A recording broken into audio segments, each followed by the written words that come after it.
Bom, galera, dentro do nosso conteúdo de introdução à geografia, nessa videoaula vamos falar dos conceitos de estado, nação, território e país.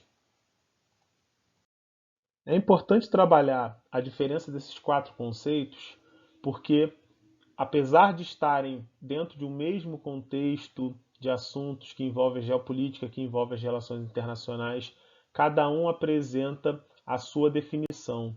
Então é importante para a interpretação dos assuntos que a gente consiga diferenciar perfeitamente cada um deles. Então vamos lá.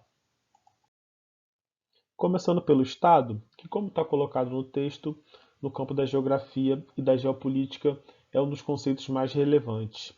Podemos considerar o Estado como o protagonista, né, ou como um dos protagonistas na geopolítica. Quando se fala de relações internacionais, é preciso considerar o Estado como um dos atores principais.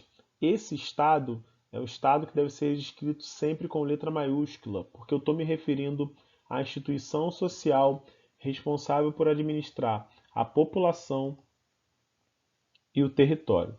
Outro ponto importante é que todo Estado é dotado, ou pelo menos deve ser dotado, de soberania, né? Ou seja, a autonomia para decidir o que é melhor para a população e para o território.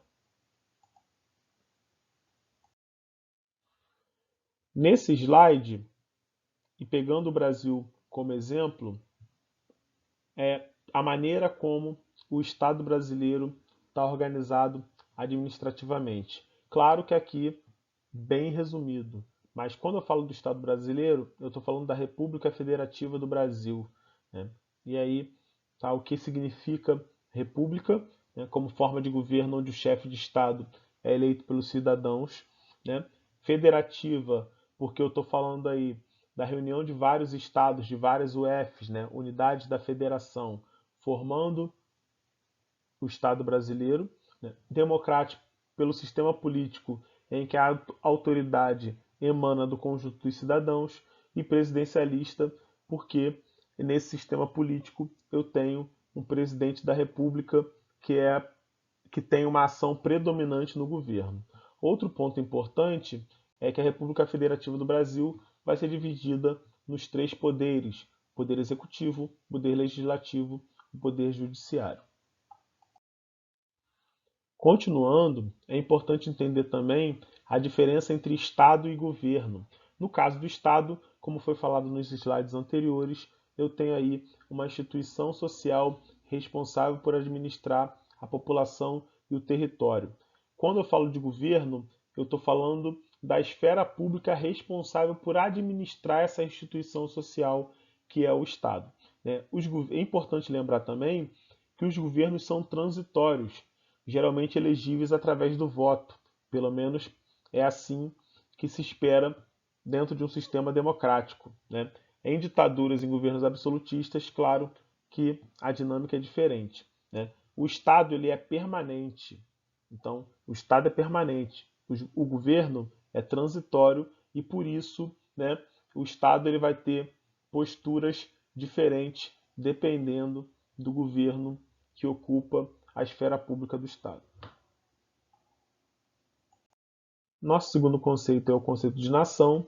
Quando eu falo de nação, eu estou falando, esse termo é usado para caracterizar o mesmo povo com o sentimento de pertencimento, de união entre si. Um dos principais, o principal, melhor dizendo, indicador de reconhecimento de uma nação é o idioma. Então, quando eu falo de nação, eu tenho uma série de características, de práticas sociais que esse povo compartilha entre os seus entes, mas o idioma é o principal indicador dessa nação. E aí é importante pensar que existem pelo mundo vários países, vários estados que são plurinacionais. Alguns ainda têm a crença de que cada nação é representada por um estado. Isso não vai acontecer. O mais comum de acontecer é de um estado ele abrigar ali dentro do seu sistema administrativo uma variedade de nações, né? O que acontece, por exemplo, com o Estado brasileiro e com vários outros estados pelo mundo, né? São estados no qual a população que compõe o território que esse estado administra é formado por uma diversidade de nações. Quando eu falo do Brasil, eu tenho a nação brasileira e as várias nações indígenas, por exemplo. O nosso terceiro conceito, esse bem rápido, bem simples, é o conceito de território.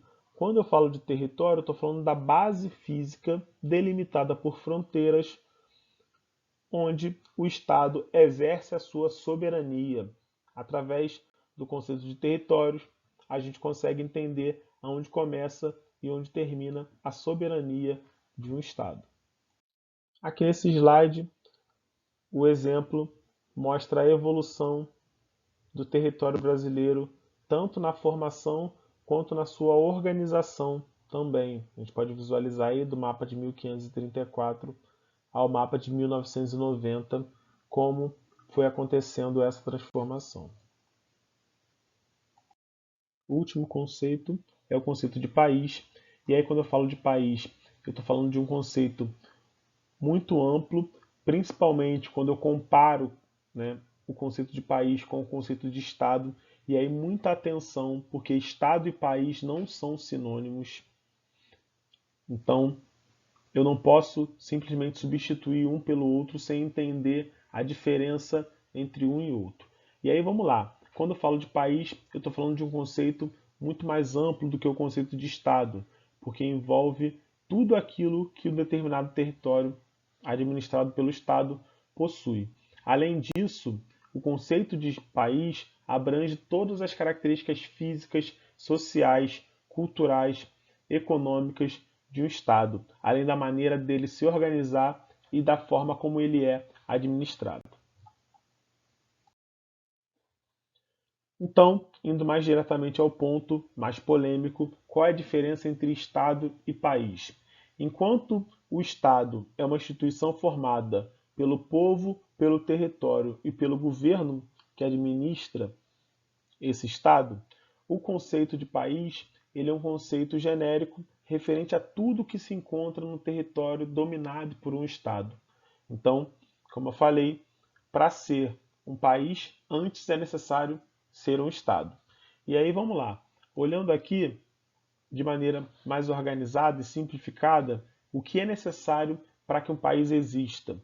E aí vamos lá. População, território.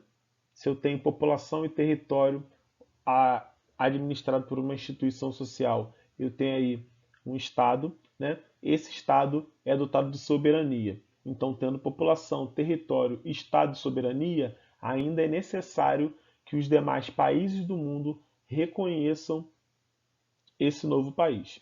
Então, para ser um país, eu preciso desses 5 itens diretamente citados aí à direita do slide.